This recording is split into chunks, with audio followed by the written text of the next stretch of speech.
Hi guys, welcome to the Detox from Self Park. Self Pass.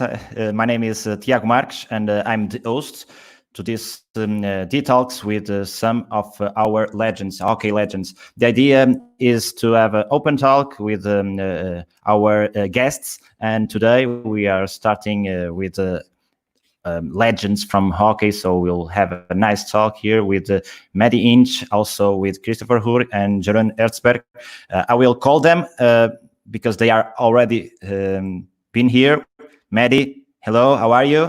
I'm good. How are you? Fine, fine. Also, Christopher Rühr, hi, Hello. how are you? Very good, thanks. And Hertzberger, which was walking around, so having a nice day in Holland with a sunny day. So it's a nice time to have you here. It's a pleasure for us to be with you here in the South Pass, and will be a pleasure to learn a little bit from you, your ideas, your experience about being a hockey star. This is the topic for today, and we hope that you guys that are watching this also can participate and send your questions and stuff like that. First question, and I'm not going to aim the question for any of you. You can start. Who wants to start this answer? It's about what you've been doing in this quarantine. How are you guys? First of all, you are also coming back to the turf, to the hockey trainings. So how was it been to be far away from hockey? Who wants to start? I don't know. Maybe Maddie. Oh, I knew Ladies that. first. No, Yes, Maddie ladies doesn't first. want. Ladies first. I knew Ladies it. first. I'll go first. Yeah, I'm fine. I've strangely enjoyed not missing the hockey, but I've enjoyed life a little bit slower, I guess. And being at home and not just having so much going on it's been a little bit of a treat. So I'm really lucky with what I have available to me at home. So I've been training quite a lot, and almost trying to replicate life a little bit at Bisham, but here without the hockey and with a lot more time. So we are still not playing. I still haven't been in my kit for, I think it's 11 weeks now. But we are soon going back for our first session. So I'm looking forward to that, definitely. Okay, so Maddie will be back on track soon. Jeroen or Christopher, who wants to start? Yeah, sure, I can start. Okay. My life turned around quite a bit as I started going to university in April. So basically at the start of the whole Corona lockdown stuff, I started going to medical school. Waited to get in there for 8 years. So craved working out with my brain as well. And it's been a tough few weeks for me, sitting on my desk and going through chemistry, biology, physics and stuff. Had a good time not playing hockey actually, and had other stuff to do. But I'm also happy to be back on the pitch. We started, I think, 2 weeks ago with full contact in groups of 10, and from next week on, we are in full contact with the whole team at Rotweiss Cologne. So very happy about that, and gonna combine the desk work and the hockey work from now on. So different times now. And Jeroen, how about you? Similar. It actually feels like a real long time ago that I was watching the news and we heard about the lockdown. Well, in our country, they didn't call it a lockdown. It actually wasn't a lockdown like in a couple of other countries. So it's not like we were completely sealed off. We always had the freedom to go outside. So, but when the league ended, I think the first thing I did was I made sure I got a watt bike inspired by Maddie. I think Maddie is the watt bike queen. So I thought, okay, I guess that's what I should be doing. And then I got myself a bar. I got myself some weights and some dumbbells. and I just made sure I could work out at home, because obviously at that time we didn't know what was going to happen. And then starting May 1st, we started training with the Dutch team again. Which is in little groups of 7 or 8. We are not yet at contact, so I'm a little bit jealous of Christopher. That's cool. That's cool. But I hope that either July 1st might be a bit soon, but I think we're going to get the message that August 1st is going to be the date for us that we're allowed to go full contact. At the moment, it's September 1st, which is a very long way to go. So we're hoping for that news soon. For the rest, so I'm training with the Dutch team and with Rotterdam at the moment. So I'm at 5 sessions a week. So it sort of feels like a normal rhythm again, but still haven't played a proper one-on-one. So I'm looking forward to doing that soon. So yeah, that's pretty much my way to go. Before going to the subject from our live, let me ask you, because Maddie, she didn't come back to the turf. You guys did. It was difficult to come back. It was different for sure, but difficult to get along with everything that you were used to. Yeah, well, difficult isn't really. I think it was more that we were really anxious to get back at it. So. Our lockdown was halfway through March, and we started training on May 1st. So it was about 6 or 7 weeks that literally didn't touch a stick and ball. So it was more that we were really excited than difficult. Yes, of course, the first training and the second training, we were still a bit rusty. But yeah, in the end of the day, it's not something that disappears. I mean, when you get a Christmas break, you go 3 weeks without hockey, and then now it was 6. So it took a couple of sessions to get back into it, and then you realize what an important role fitness plays, even the hockey fitness, which you can't really how do you call it, replicate it doing anything else, because the hockey fitness is just something different. So I was more just excited to get out there, and a little bit rusty, but it was quite okay. Same feeling, Christopher?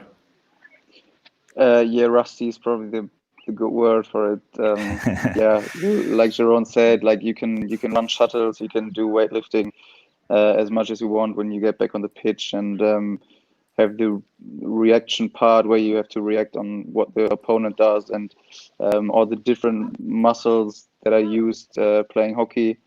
You can't replicate it, and it was painful in the beginning, but now it's we were used to it again, and it's great fun at the moment. No pressure at all, and just. We have to wait to see what Maddie has to say when she's coming back to the turf. The distance from the other players normally is easier for the goalkeepers, but let's see. We also have some messages from the guys that are watching this live.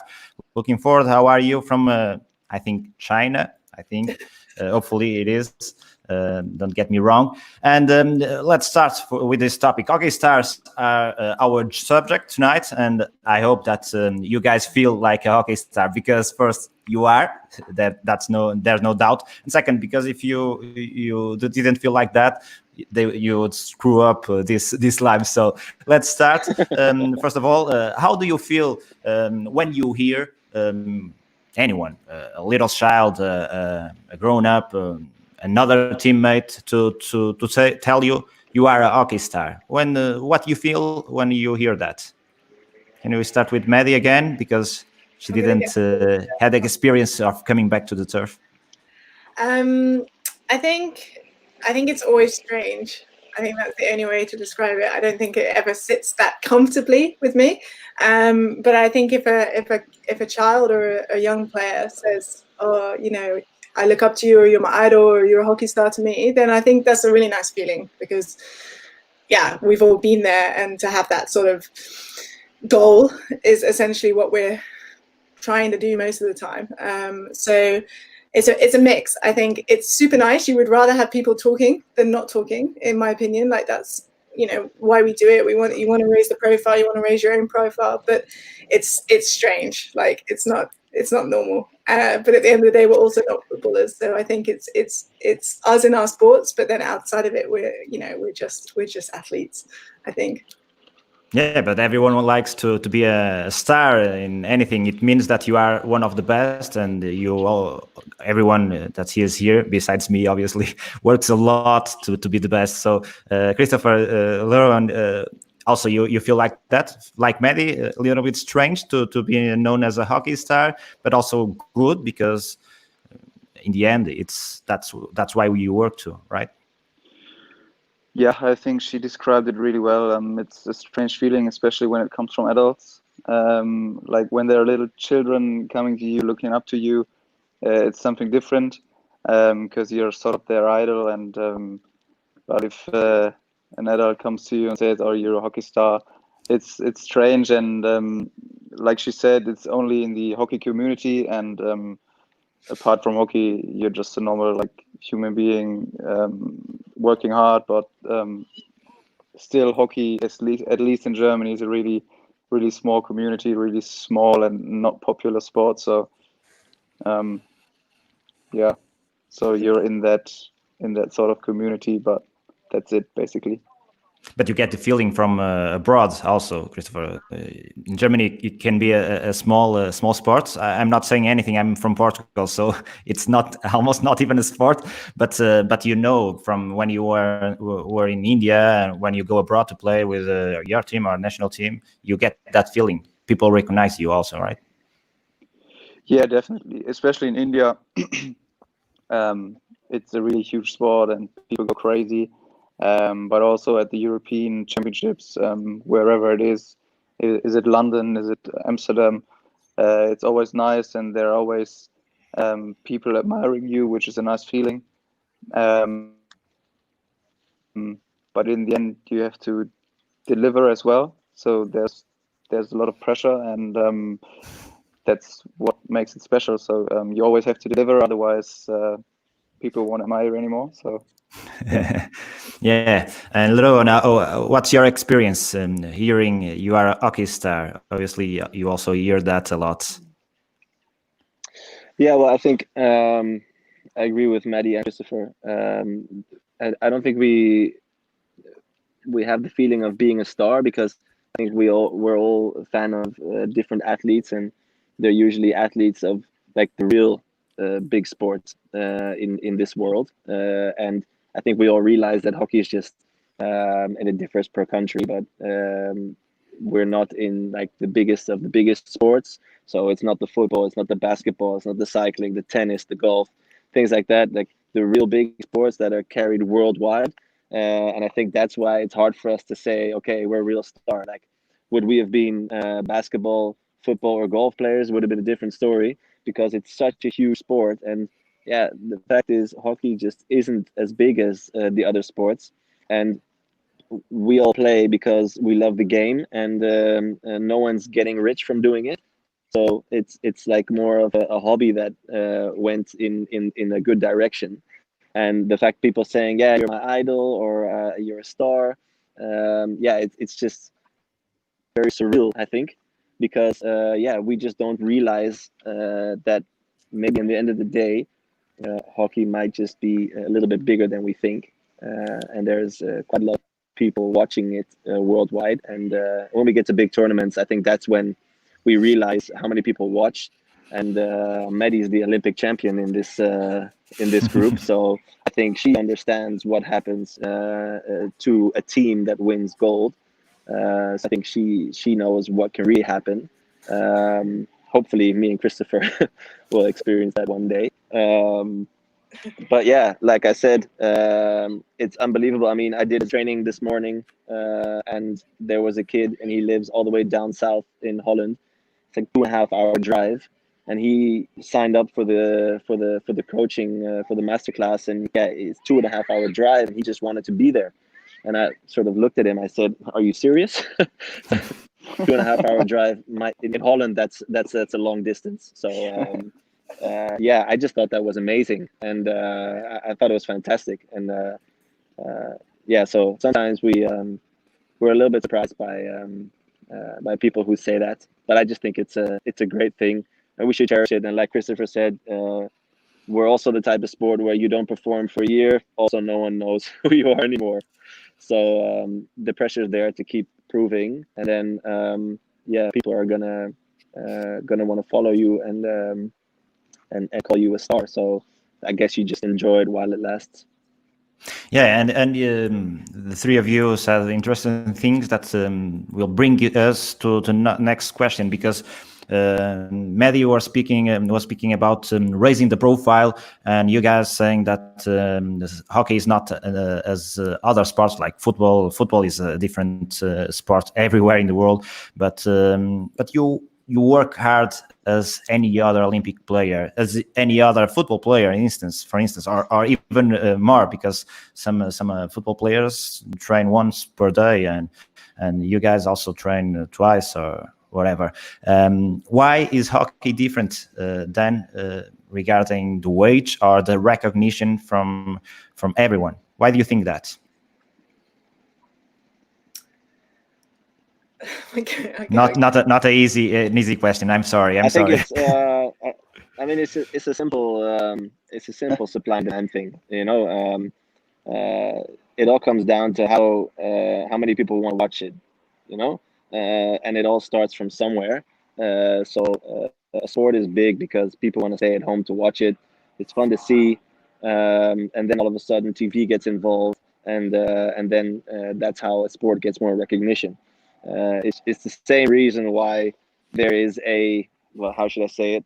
There's a Victoria's Secret fashion show every year that the whole world watches, but there's not one for men. Yeah, true. True. So it's just supply and demand. It's just do people want to watch it? And of course, hockey is a cool game, and everybody who comes to the stadium sees how cool the game is.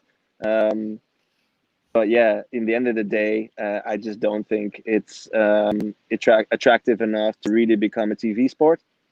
And as long as that doesn't change, then I think it's going to be tough to really grow as a sport. I mean, you can do tons of things to improve how professional the game can be, and they've tried everything with tons of cameras. I just think in the end of the day, it's just tough to get it to the TV. And that's why I think we will never get a lot bigger than we are now. It's not that I don't want to, but it's just what I think is possible with our game. What do you think, Maddie? I think what we love about the game, people don't get. Like you can broadcast it on TV, but it's so quick, it's so technical. Like people who don't play hockey or watch hockey like really often, like they don't get it. Then the FIH came with all the new rules, of which the most I think are really good, but especially the self-pass rule, as we are on a self-pass show. But I think people who watch hockey once and then come back maybe a year later, watch hockey again, another different rule, they just don't get it. And then the ball is so small, like you don't see it on TV. It's just so many different things that make it difficult to become huge.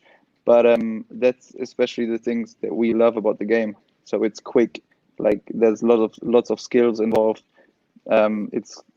It's just what we love. People don't really can get behind. That's what I think. Maddie.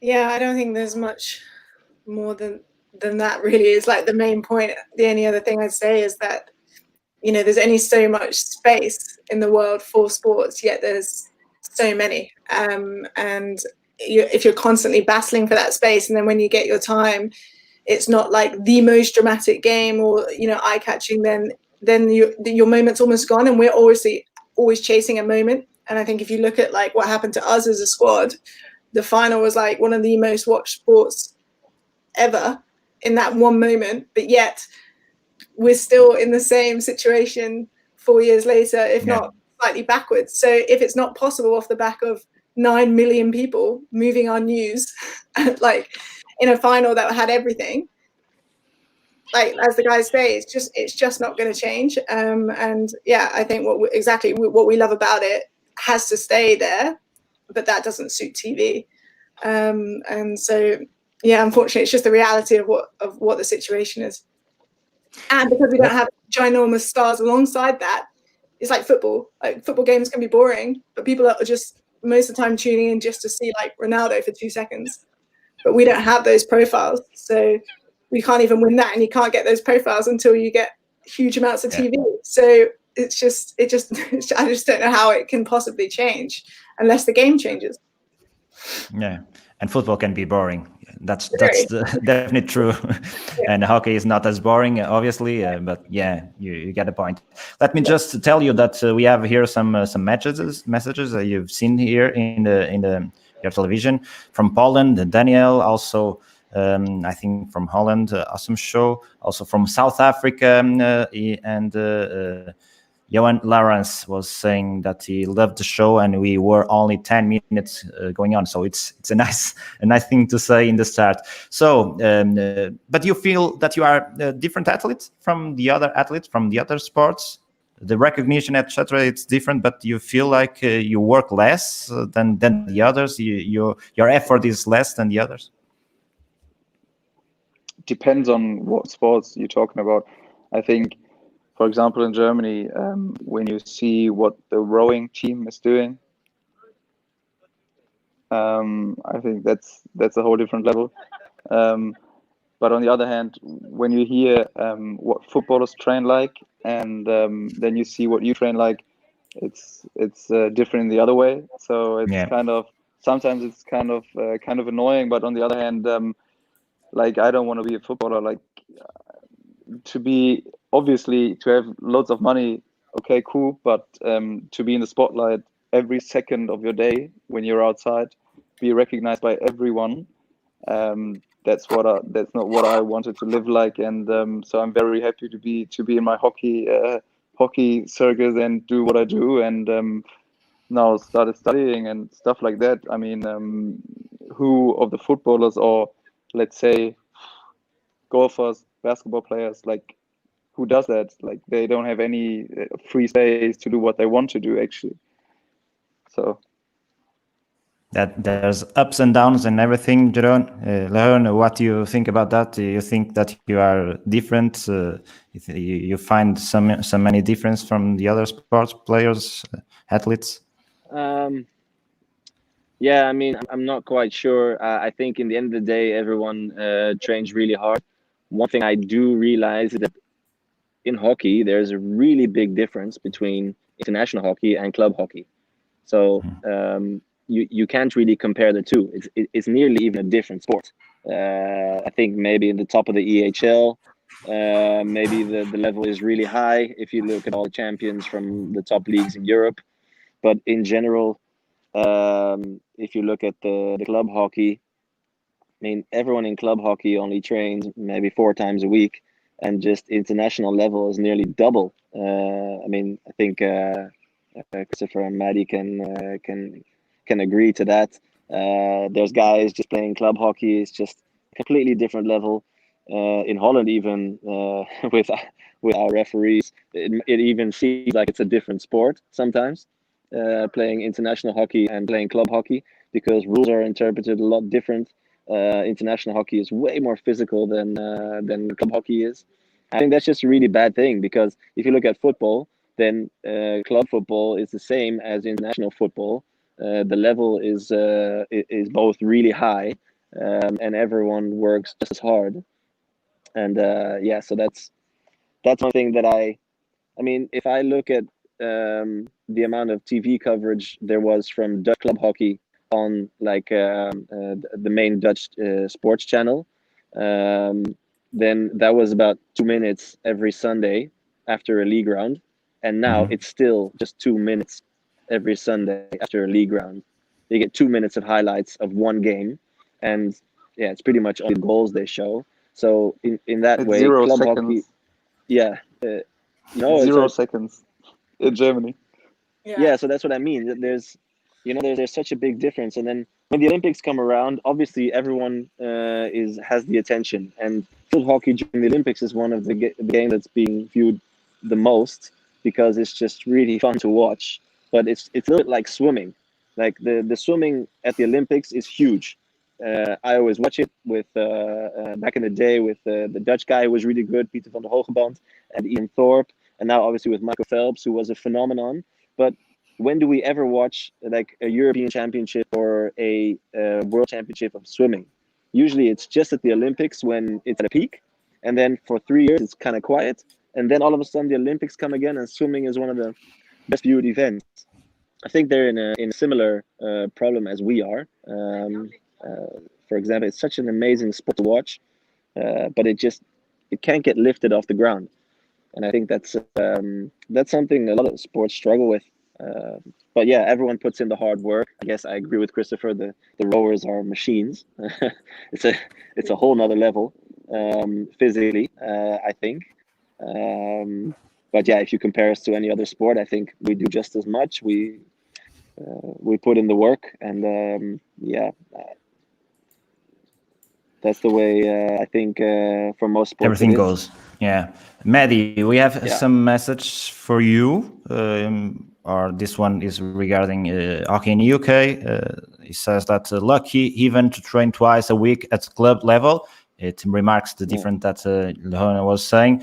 Here also, Joga Bonito saying legends. But Miguel Ralha saying here, I've recently moved to UK and realized that Maddie is not just a role model in hockey, but also a sport in general, which is a nice thing to see and to feel for sure. Maddie, but is also a big difference between all the athletes. You reckon that or not? Hockey in the UK, I think it's been a battle of the club system for quite some time. And again, like the platform was almost put there post Rühr with the uptake of people picking up a stick was ginormous, but yet the structure is the same, the viewings are the same, we've no TV rights, we have no highlights really, a little bit, and the level is we're just like constantly seeking more. I mean, from my point of view, I don't play. That kind of sends a little bit of a message of what I feel I would get from it.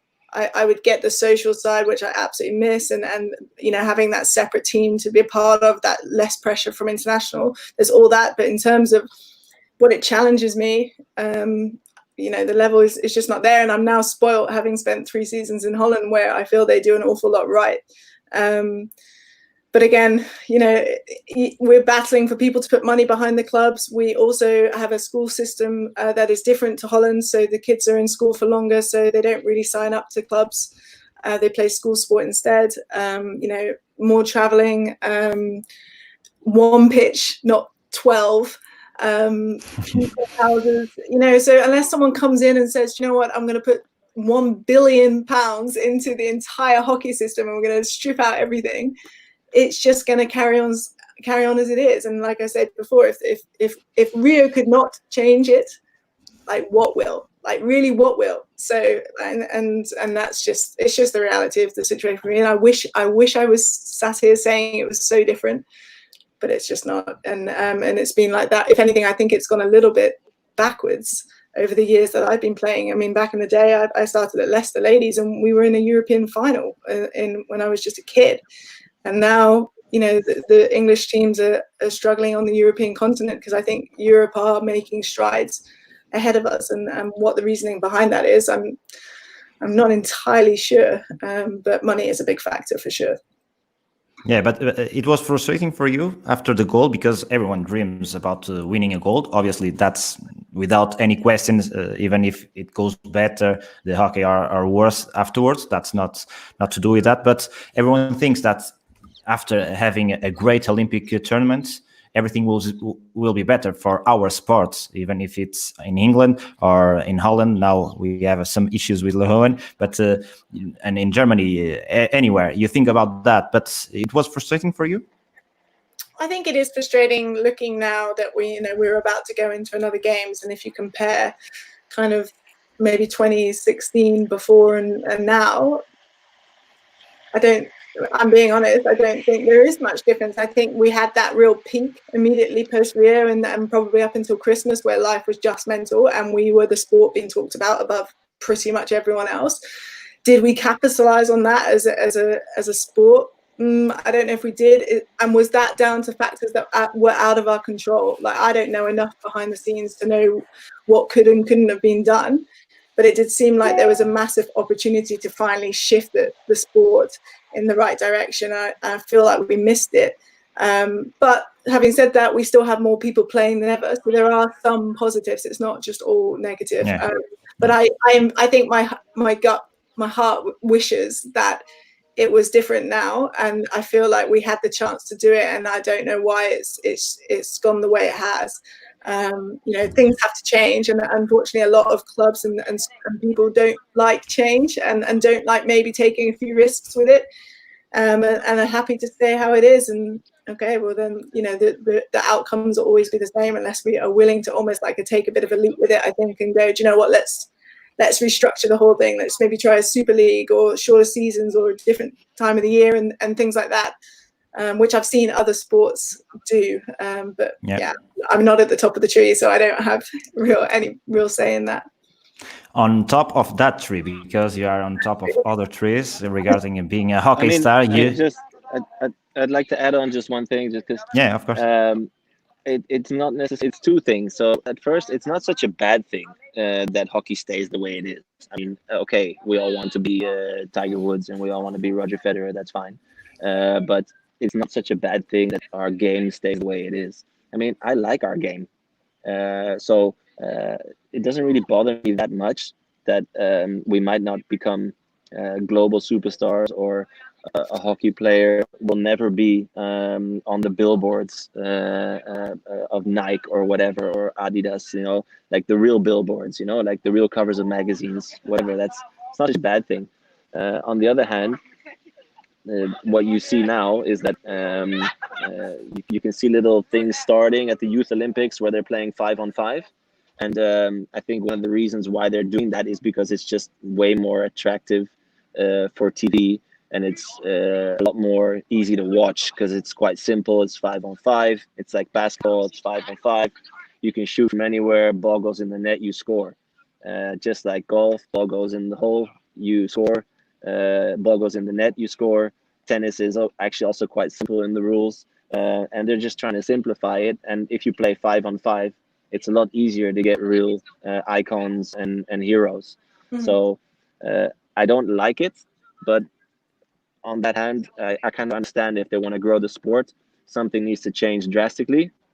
Then again, like I said at first, I like the way our sport is. So I don't really mind if it stays the way it is.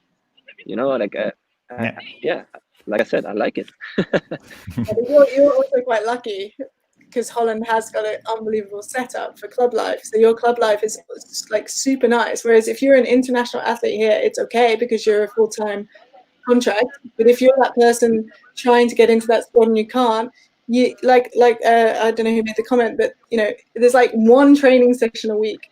Like how is that creating an environment to allow that person to go on and be a star if they want to be, or whatever our star level is, I think I know what it's like over there, and you guys, it's the nicest little life. Like it's what we're everyone in the UK playing hockey would love to have on a day to day. And I get what you're saying. It's pretty good over there, and it's pretty good as it is. But I think I can say that being a full-time athlete, and I'm very fortunate to be so, but there's many that aren't. And I know what it's like when you're not in it, and it's pretty rubbish because you're left in a space where you have to decide, okay, I'm going to try and play hockey, but I've got no funding to do so, or I'm just going to go study. And when I go study and I'm not in the setup, they kind of let you go. So I think it's a real difficult space. Yeah, it's difficult. On the other hand, I think it's great that Christopher can study medicine while he's things like that. I think that's also something that's worth a lot. And if the program would be different, he might not be able to do that. So those are things that also come with it. I understand what you mean though, and I agree. If you really want to, and there's just simply no way to do it, then obviously there needs to be change and things like that. I agree with you, but I see the positives of it as well. Christopher, the ball is with you now.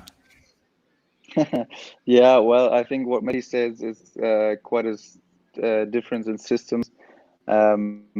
Also with your boarding schools, and I went to school in England for, was it 2010, to actually do my A levels. I didn't finish them. I went back to Germany, but at least I went to school to England, and I trained at East Grinstead, where they left me training with the second team. So best wishes again. But yeah, we trained with the first team on the same pitch. So that's when I thought, okay, that might be not the right thing for me. And yeah, it's a different setup, and I'm very happy with the setup in Germany. Of course, as you can see over the last few years, we're not top 1, 2, 3 at the moment anymore. Probably because our system is not based at like one place where we train with the national team together, but our clubs are very strong, and club hockey has a really big meaning, and the youth is really big in every club, and it's a nice environment, and that's why I'm very happy to be playing in Germany, and I think it's a good setup. We can do a little more for the national team, and maybe get back to where we were, but that's a different story. But yeah, I see the good sides as well, but I can definitely understand that it's pretty hard for a British player to go and play for a club where there's like, the league is like a January, February where you play at 3 degrees, and yeah, that's pretty rubbish. Okay, so we have here 3 hockey stars. The thing that I will ask you is, how about your fan base? Do you have a fan base? It's important for you to get in touch, connected with them in the social media, being with them personally. Not now. Now it's not as easy as before because of the COVID-19, but to get the feeling from your fans. What do you think about this? Yeah, well, I think it depends, or it differs really much from country to country. Like Maddie said, in Holland, hockey is a little bit bigger. So obviously the hockey stars are bigger stars than we are in Germany. But yeah, of course, I like to get in touch with fans, and like we said in the beginning, it's always nice when someone comes to you and says, "Oh, you're my idol, and you're such a good hockey player," and stuff like that. And maybe a nice guy as well. So I think it's a cool thing. But yeah, it's in Germany. It's really hard to get bigger and bigger. And at the moment, actually, I don't feel too well doing much on social media because there are so many things going on.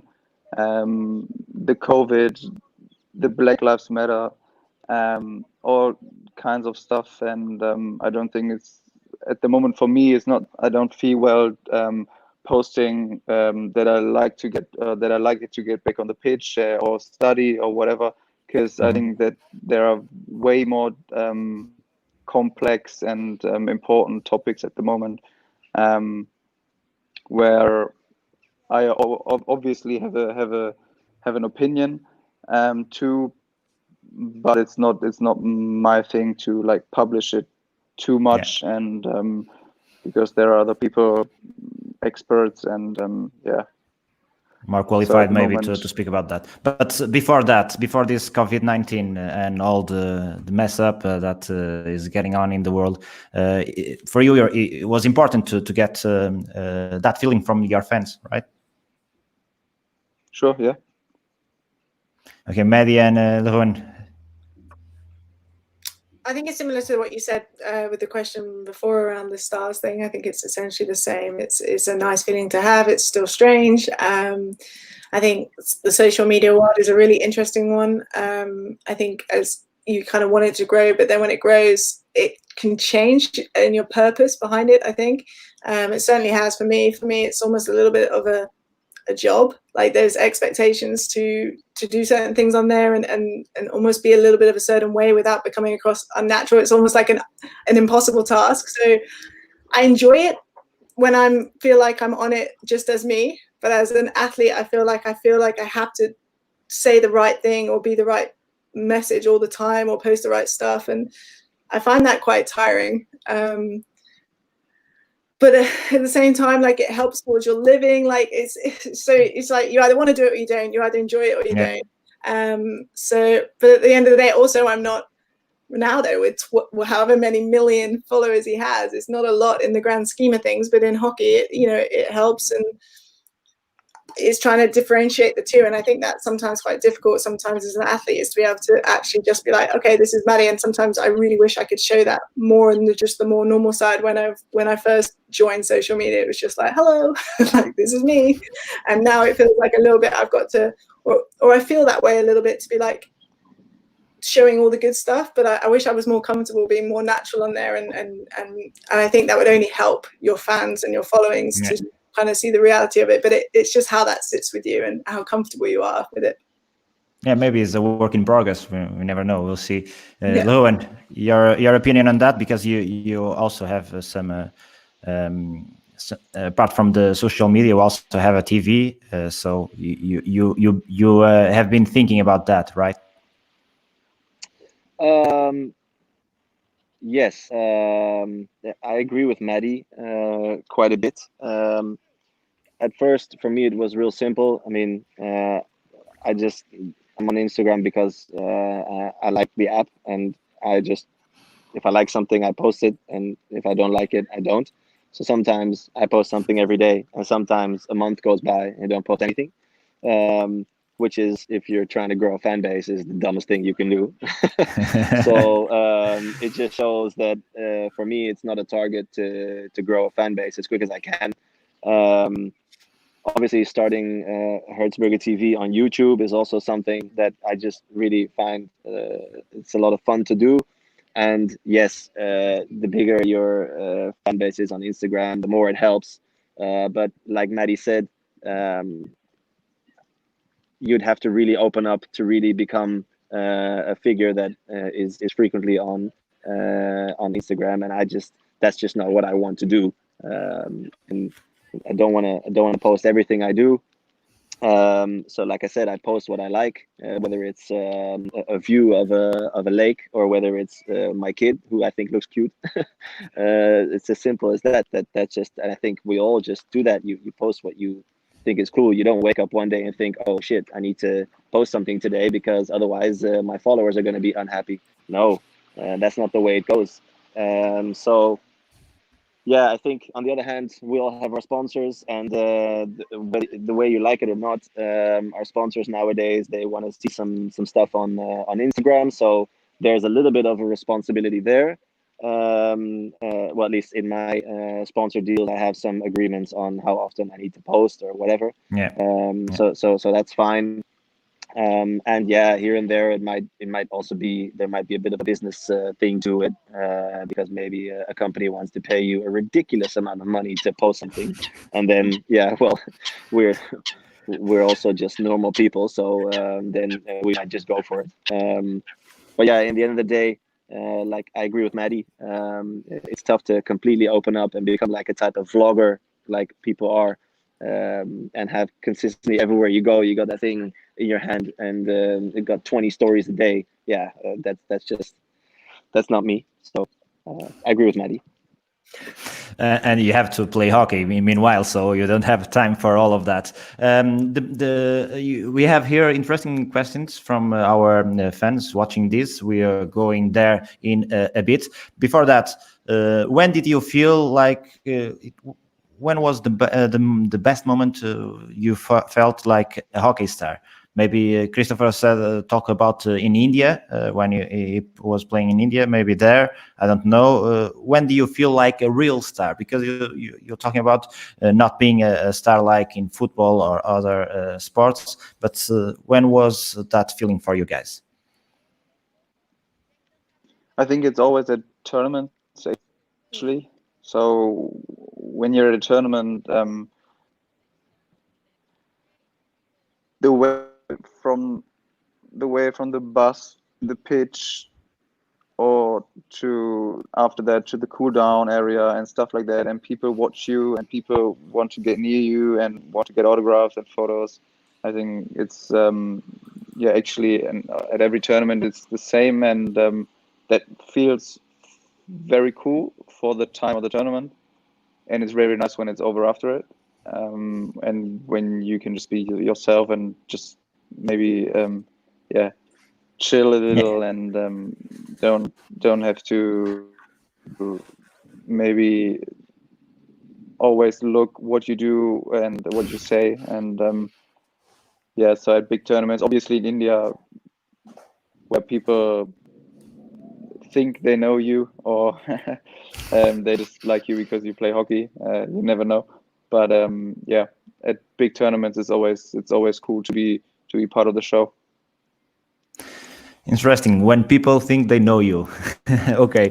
Do you think, Maddie and Jeroen, the same thing? It's nice to have that feeling in the tournament, but then coming back to normal life, to be able to go to the shopping mall or something like that, and not being looked at like a football player, for instance. Yeah, I think that is the nice thing about our sport and where it is at, is that you get exactly that. You can get the highs from a tournament.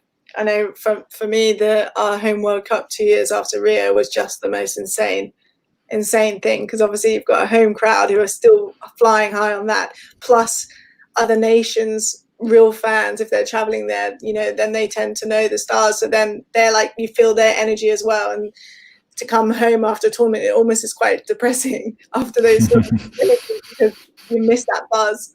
But it's super nice to be able to like come back to reality and back to earth and what really matters, I guess, and go to the shop and not get bombarded. I mean, that would be weird and horrible.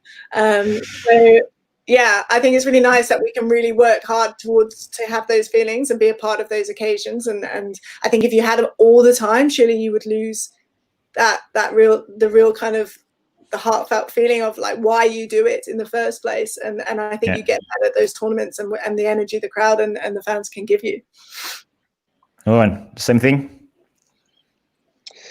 Well, the first thing that popped into my mind was World Cup 2014 in The Hague.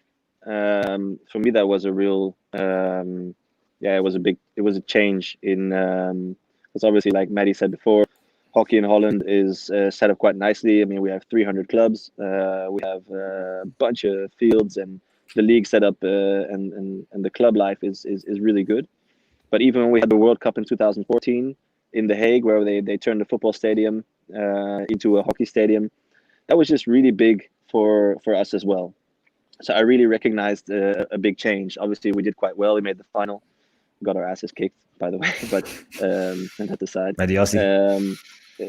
By the Aussie, yeah, thank you for reminding me.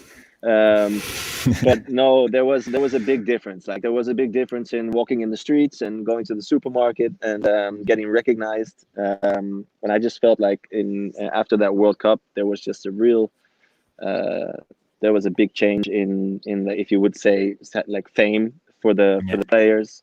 So yeah, that was a big change for me now, and I think what I like about the Dutch setup is that it's quite local hero kind of thing. So if I walk around in my neighborhood, then people are going to recognize me, and then people are going to ask for autographs in the supermarket and things like that. But it's very local. You understand? Yeah. So and if I take a 10-minute drive away from my neighborhood, then I would never get recognized at all outside of Rotterdam in my case. So that's what I kind of like about the Dutch setup, is that you really have your local heroes. But yeah, so 2014 was a big change for us. Maddie, some message for you. John saying you're a legend. And also, we have here Mark Cohen asking if you miss playing in Holland. Yes. You do, a lot. Also here, Mark Peart saying, nice to see that global stars and celebrities remain so realistic and humble. Also here, a question from Miguel Ralle. How can we make hockey more accessible to minorities in UK, Holland, and Germany? How do you think about this topic? Do you have an opinion? I think in the UK, I think it's all about getting people through the door in the club system. So I think there are a couple of clubs like your Surbiton and that who have got like that real family feel to them. They're so close to achieving what I think is required, but then they might charge £15 to get in. And I know they're offsetting costs for whatever, but unless we can get people to see the sport and get them in the door and have that, feeling that it's more than just the hockey, it's about seeing your friends and it's about having a beer with each other and whatever, then they just don't know. And then they have a nice time and then they say to their mates, hey, I had a really nice time the other night. I have no idea what the score was or who won, but it was a nice atmosphere. And then they come in. So for me, it's just about getting people through the door. And I think that's in the UK what we could still do to maybe make a little bit of a difference. What do you think, guys, in Germany and Holland?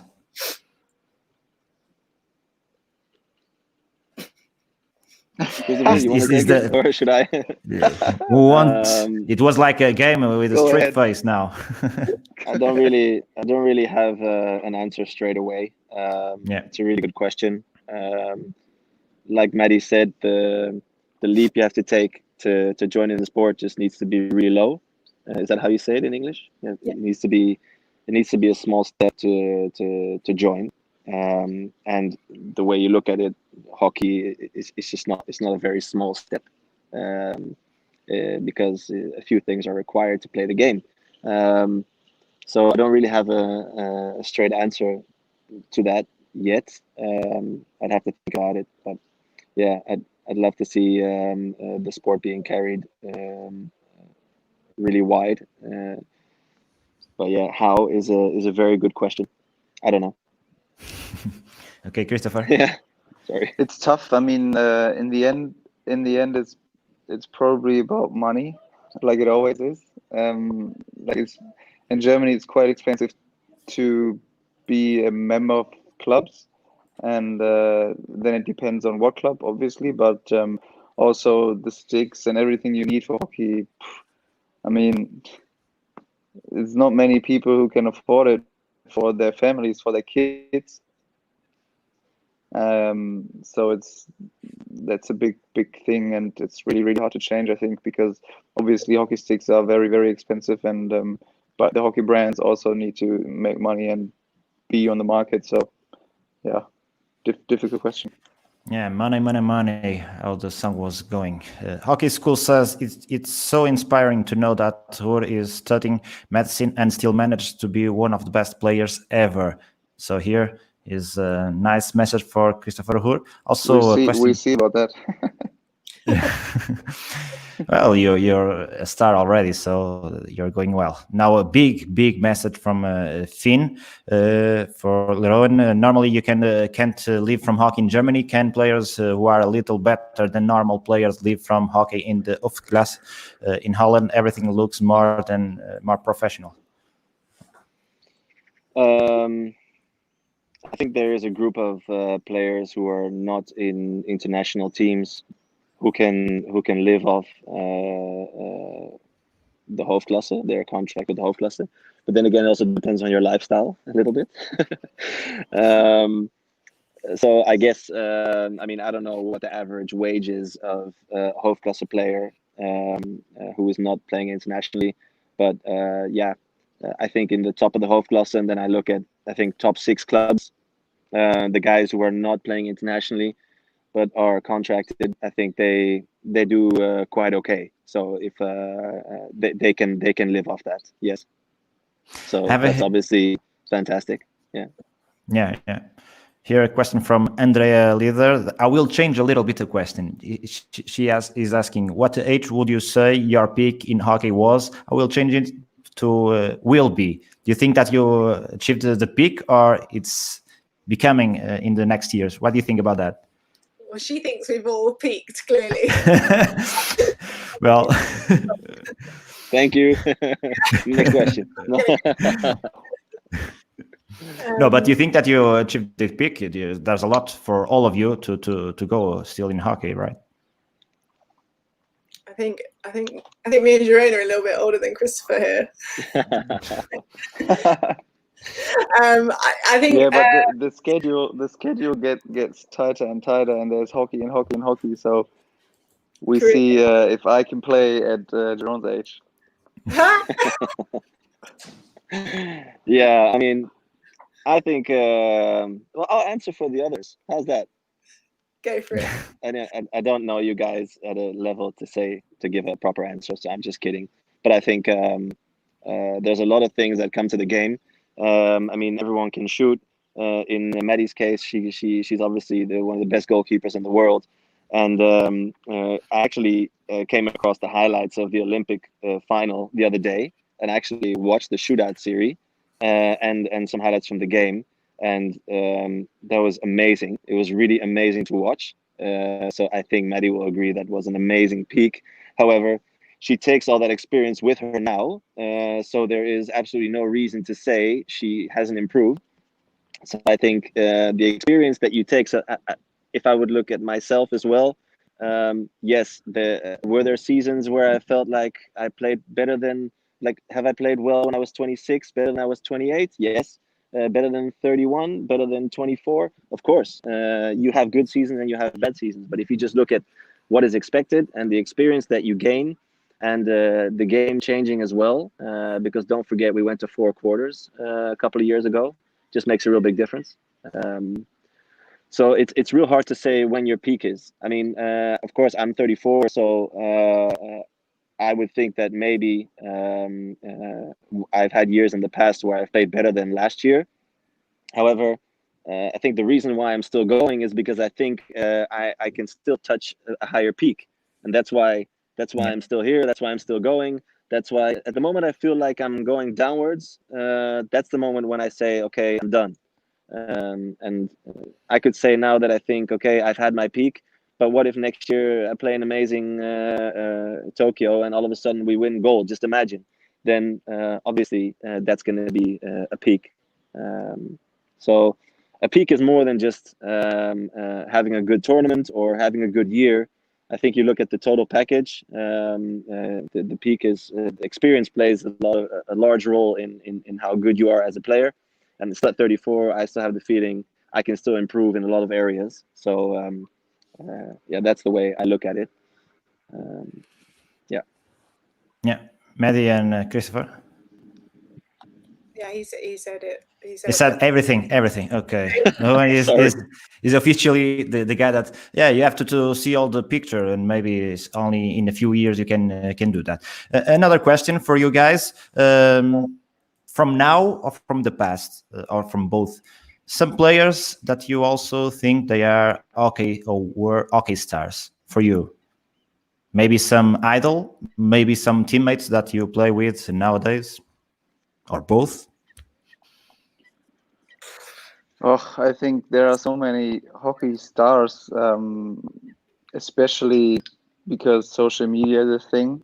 I think in the past it was way harder to become a real star, like Jamie Dwyer did, for example, Tönne Neuer, in Germany, Christopher Zeller, obviously, is probably my idol from back then. And I had the honor to play with him at Rottweilers as well. So, yeah, I think nowadays there are so many stars, and or everyone has a fan base. So I think you can't just name them. Okay, Jeroen or Maddie, your answers on this subject. Do you have one? I think there are a lot of stars, but I think there aren't that many legends, and I don't really like the word legend, but it is true. Like, to create a legacy that is so consistent and recognized, whether it was 10 years ago, 20 years ago, people still say like they were the ultimate star. I think there's very few of them. So I would like, within the women's game, Amar was an unbelievable athlete for our sport, and to consistently stay there and be recognized as that, I think is a hell of an achievement, and something that an athlete would do very well to do. So for me, that's how I kind of probably differentiate it, because there's so many stars, like so many great players out there, but to become like legendary, I think is such a hard thing to achieve, and those guys that have it are rightly deserved as well. Yeah. Owen, your opinion? Do you have names from this one? it's tough. I mean, I agree with Christopher with the names he said. Obviously, in Holland, Turnenoyer is a real thing. That's that's probably the first thing that came to mind. Not necessarily because of his extravagant lifestyle, but just because of the way he played. And obviously, it's together with the trophies you win. I mean, it's real simple. I agree with Christopher about Zeller. He was an unbelievable beast. But there are many beasts in hockey, but they just turned it into gold medals. And whether you look at it or not, like Maddie, I mean, you talk about legends, but don't forget yourself. You're an unbelievable legend, and in 20 years, people are going to be talking about you. That's just the way it is, because you managed to really get that gold medal, and I think that's something that really plays a big part. I mean, Turnenoyer was amazing. Jamie Dwyer was amazing. However, they'll go down in history a lot different because they actually managed to get the gold at the moment when it counted. So I think that just plays a really big role. So yeah, those are the names that popped into mind. I personally really like to watch Ashley Jackson. I think he's really amazing. I just think he's such an incredible player. And I just really love to watch him play.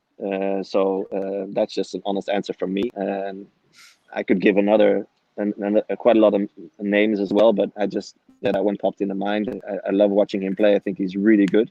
So yeah, that's the way I look at it. Okay, we are coming to the final. What I also think about this topic is it's a different time. Like it's way harder to like stand out in nowadays because the game is much more athletic. People defend really well. I think it's much harder to stand out.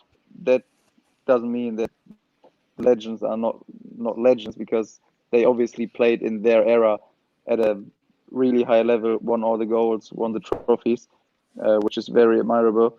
But yeah, I think there are so many good players at the moment, and it's really hard to stand out.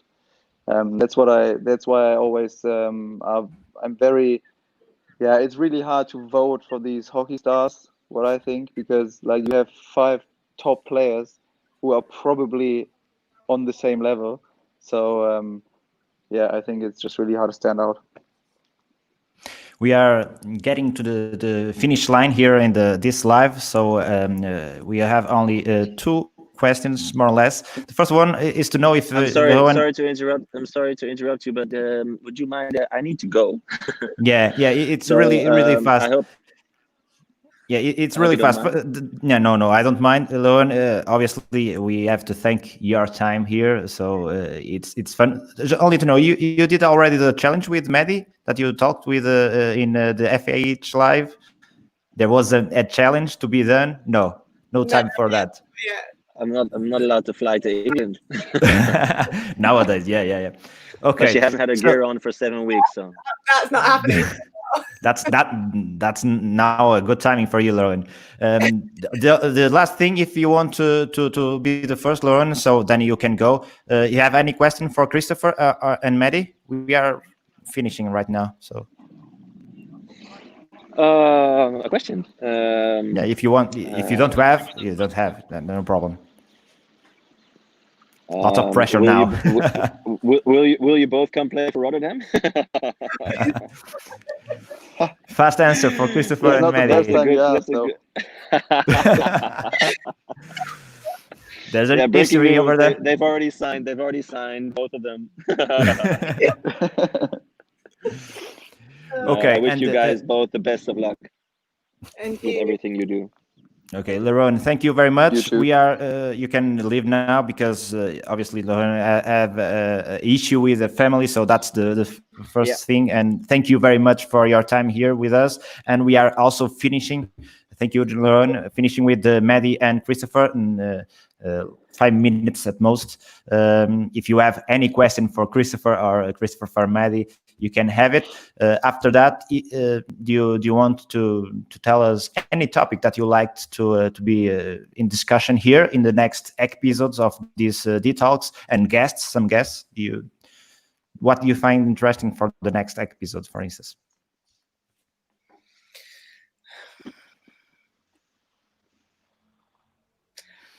I think you could explore a little bit more, whoever is on next, maybe just like their experience of like the moment that they really felt that they had maybe made that transition into the top level. I think there's definitely, it was for me, of that, like you feel like you belong in that level and you're ready. And for me, like I got there and then I was out, and then because I wasn't ready. And I think that's a real, for me, like a light bulb moment as such. And I think it's quite an interesting topic to hear how different players at different stages and how that experience was for them. I think it's a really nice topic. It was one of the questions that we had, but we don't have time for everything. I don't know if you want to answer it, or Christopher, if you want to answer this topic from Maddie, and what you think that we could talk in the next episodes. I think it was the same for me. Like I played a decent junior World Cup in 2013, made my first cap for the seniors in 2012. And obviously I was flying high after the World Cup, and we got junior world champions and stuff. And the European Championships in that year, 2013, I missed because I wasn't ready. I was not being mature enough. And I think that was a really big sign for me that I have to be more mature and man up, because I didn't go to the Euros. They won the gold, so pretty hurting stuff. And then after that, we lost quite badly at the 2014 World Cup. So that's all stuff you learn from, and I think it takes a few tournaments to actually be there and be on top of your level, because at the beginning you're young and you just you don't think much, which sometimes is an advantage, but to be on high level constantly, you need to man up and be a little older and have more experience. Okay, so last question from Joana Betancourt. If there was a 4-against-4 self-pass tournament, who would you pick for your team, including goalkeeper? I don't know if Maddie wants to be in the goalkeeping position or playing forward. Yeah, if you're going to go. This is so hard. There's so many good ones, and I wouldn't want to leave anyone out. Is it mixed? Yeah, like women it can be. It can be. Yeah. It can be whatever you want.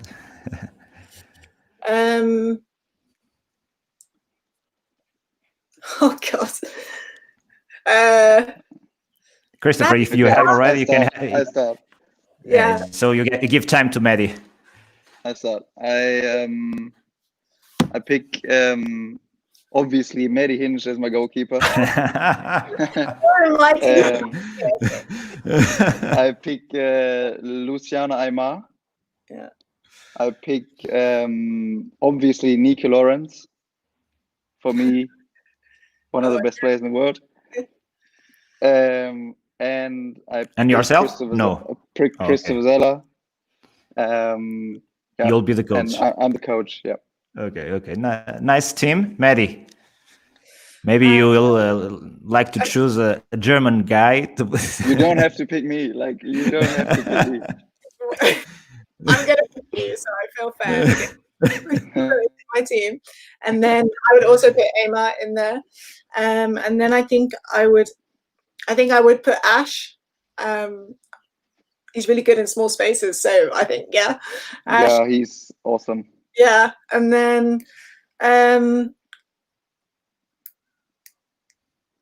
I think I would go Natasha Keller as well. Okay. For the goals. Nice pick. Yeah, for the goals. Nice pick. You're not scoring for me, are you? I'm the defender. Yeah, you're not even scoring. Okay, that's it. Yeah. Okay, thank you very much, Maddie and Christopher, and also Jeroen that had to leave. They didn't ask me, but if I had to choose a team, you were my team and I was the fourth one. Don't pass me the ball. Keep it with you and let's go out and play against any team. Thank you, Maddie. Thank you, Christopher. Thank you, Jeroen. Thank you very much to all of you that were in your side.